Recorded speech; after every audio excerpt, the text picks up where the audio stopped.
Hey guys, this is just a bit of a guide on how to open better on Deathmatch. So, I'm going to go through what you get and why it's important. So I'm going for stables first to harass my opponent. I'm going to select them slightly different positions to harass him with. I'm going for the early monastery, so get me mercantilism or whatever it's called.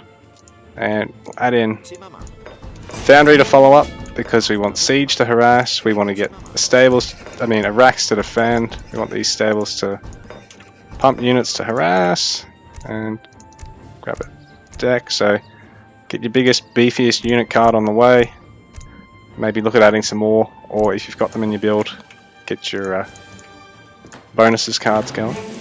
Make sure everything's only building one building at a time, bad mistake to do anything else.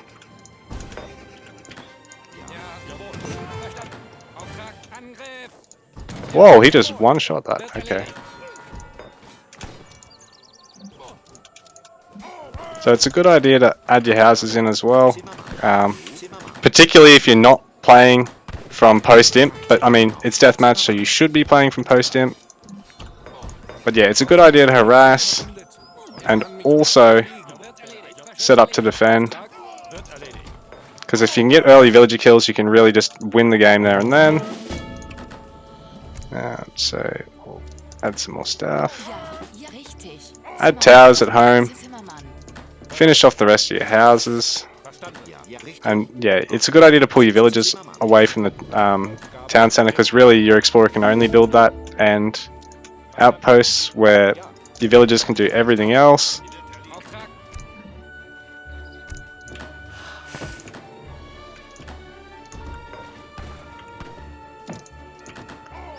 So we get more stuff sent.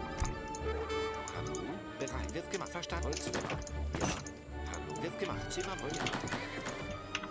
that second one. Oh shit, he's pushing me on one side. He's camping all this stuff here, which makes it a bit hard to push in. I've actually put him on expert, so... But it is a mirror. But yeah, getting back to the builds. Try and get 200 pop as quick as you can. And, oh, that was actually a tower. I thought that was a house. Try and get everything actually taking cost-effective fights. Try and go for house snipes, but at the same time, you're going to need to be able to push into him.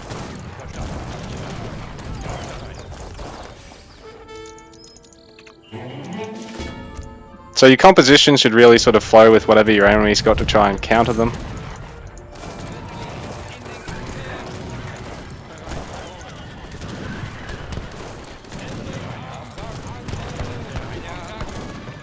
I'll just keep pumping out the villains and the war wagons. Get some more villagers behind this, because eventually you are going to run out of gold in particular.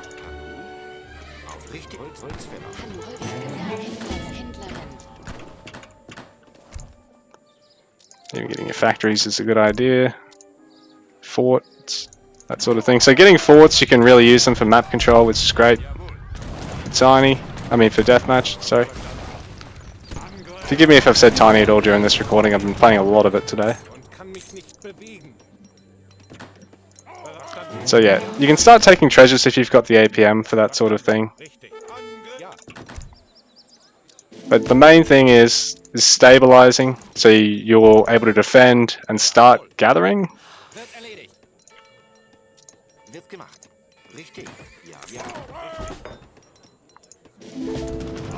Gold's probably going to be the resource you run out of first.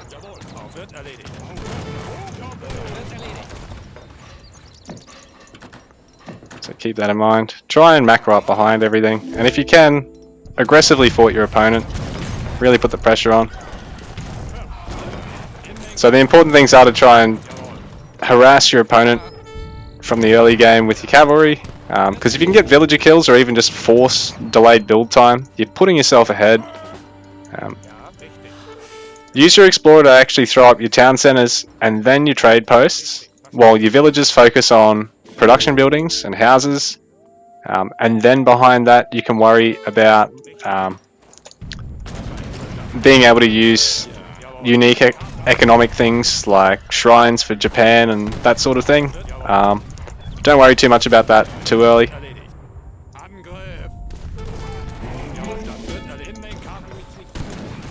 I can sort of fuck with him. He doesn't really want to engage them because there's more units up here. Oh shit, I need to actually add some more stuff.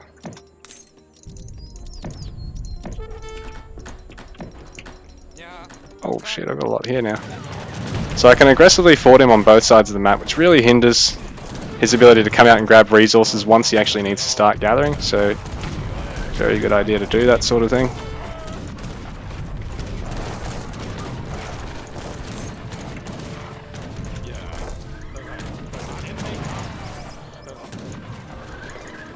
Start pushing again with these guys. Probably snap that foundry now. Recover the small group of deserters fleeing through my empire. Oh, I'm sorry. Was that your army? And one thing I've really not mentioned is optimizing your deck. So I'm a bit lazy with decks. I haven't even got, you know, Empire Wars or Tiny or Deathmatch decks set up yet. But the most important thing is, if you really want to min-max your deck, is add in the train time reduction cards.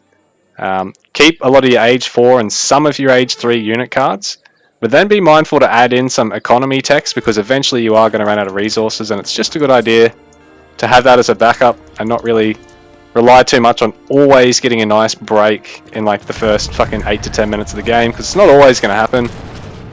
The forward fort's nice, because particularly bots, but then often players as well, just going to suicide units, trying to bring them down because they're just that worried. They don't want it there constantly wreaking havoc.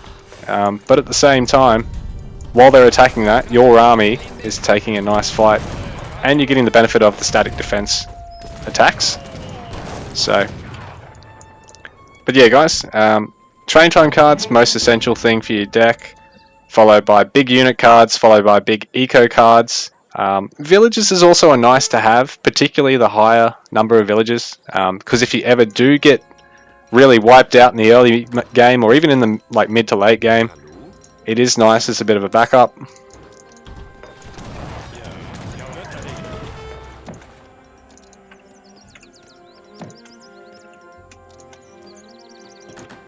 In fact, I can even add some barracks now, because he and I are both going to be a bit low on the gold.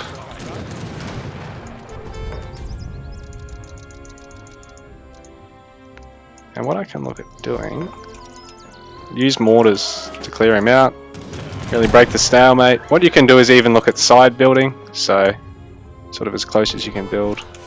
Add a bunch of these, protect them with a couple of towers, chuck them on a different hotkey to your main production hotkey as well, is also really useful. Might as well go for all these because I need to conserve the gold. Yeah guys, that's just a bit of an intro on how to approach Deathmatch.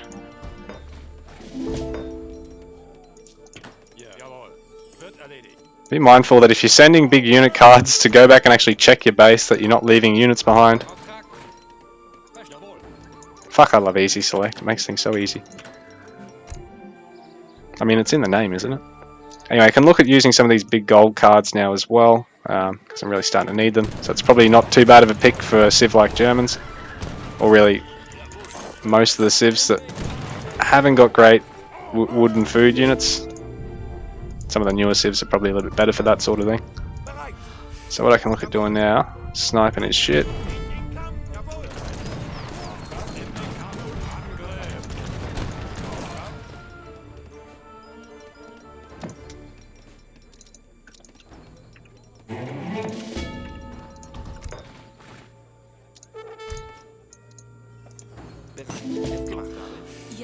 Make sure your villagers are still gathering. It's just like the regular game. You don't really want to be running out of resources.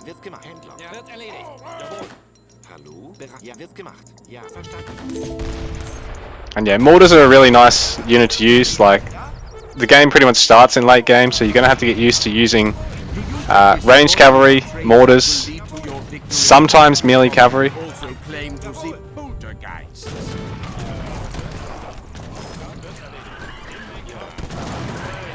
Well, yes, I actually can see poltergeists, thanks.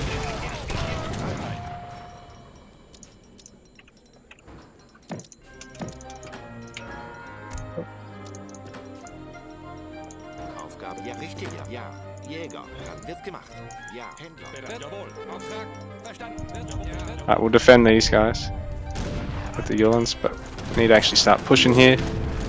It's starting to become impossible to push into him, but he is slowly running out of resources, so I will break him eventually.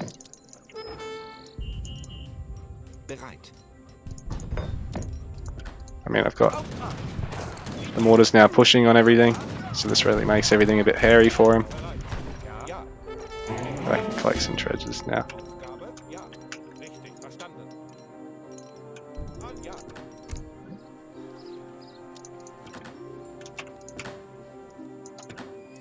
I mean, I've got all the map control here, so it makes it easy just to pump villages and indiscriminately just push, not have to worry about throwing up plantations or mills, but I mean, eventually you will have to anyway, just like a regular supremacy game.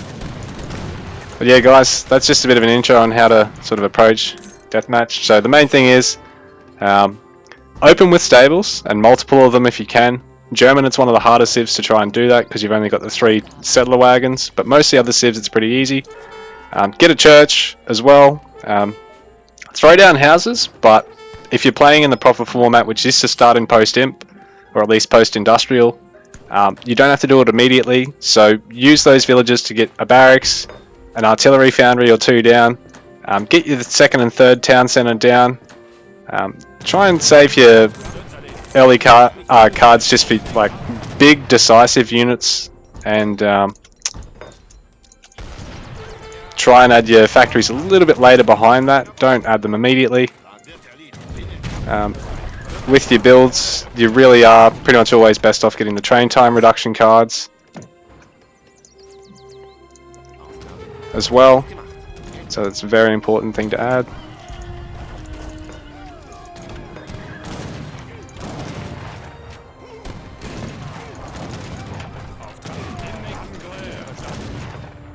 What am I doing? Let's push a little bit further here.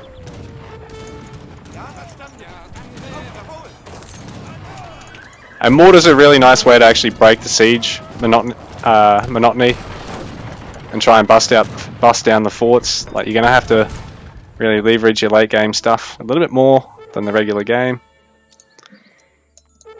and make sure to keep your eco in check as well. You want to have a nice village account just like you would supremacy after a couple of minutes. Don't ignore trading posts, and don't ignore sniping your enemies' trading posts or his factories. In fact, going for late game shit like factories is probably even more important than it is in the regular game, because eventually this is going to run out and you're not going to have the nice fill count that you would in supremacy built up most of the time. And yeah, like I said, with your decks, I haven't got it done here because I'm lazy, but train time reduction, both infantry and cavalry, super important. Cost reduction cards, as well as My empire has been upgrade cards. Sorry, I'll take that back. my surrender. Cards that give you upgrades that are in the game are completely fucking useless because you should be playing in post-imp, and even if you're not, you've got a million resources. But cards that give your units, like, say, 15% increased health for your Yulins, or 15% increased attack for your crossbowmen, perfect, add them in. Eco-techs as well, surprisingly really, really good, because eventually these banks will run out. So, and yeah, at the start, multiple stables, rally them around your opponent's base, and I didn't really showcase it, but try and actually micro onto the villages if you can, just to slow down his building. A bit like Age of Empires 2 or Age of Mythology's Deathmatch, it's pretty similar in terms of the concept. And yeah, just make use of everything. Factories, add them in eventually. Get your forts somewhat early, try and put them on his doorstep and hinder his gathering. Or I could have even sort of looked at putting them directly on that gold mine or over here somewhere. Get multiple town centers. You can even go for the town center cards if you want. But personally, I think if you are going to optimize a deck for Deathmatch, the other things I've already mentioned are all probably more important. You know, big Age 4 cards, eco upgrade cards, unit improvement cards, that sort of thing. And I'll see you around. And don't forget to check out Tiny, which I've now brought out. And it's fucking great. And it goes hand in hand with Deathmatch gameplay. In fact, it comes with Deathmatch resources by default. And there's no gathering. So Tiny's probably a good place to actually practice similar builds to Deathmatch, just on a smaller scale, more defensive scale. And yeah guys, that's just some tips for opening on Deathmatch.